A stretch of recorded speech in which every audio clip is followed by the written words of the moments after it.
To keep your i-mop in top condition and ensure the best cleaning results, there is some maintenance you should do.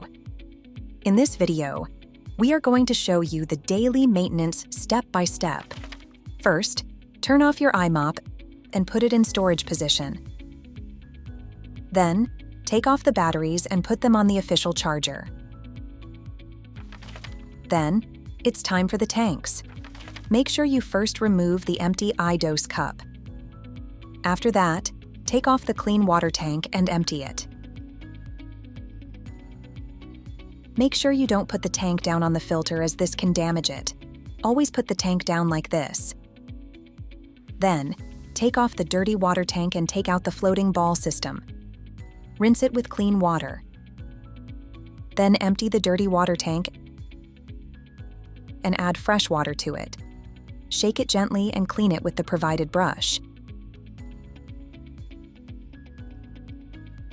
Then, empty it again.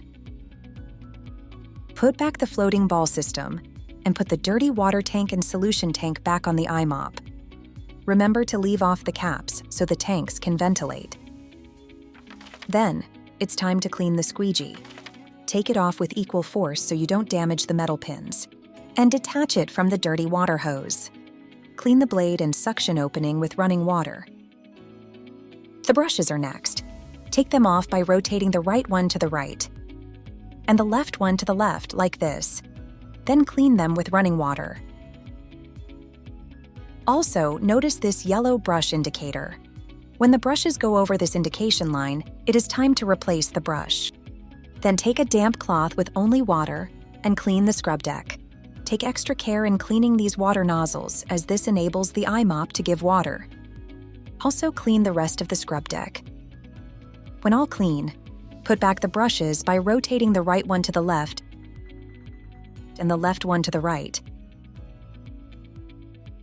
Then the squeegee. First, connect the dirty water hose to the squeegee. Then put the squeegee back into place. Again, with the same force on each side so you don't damage the metal pins.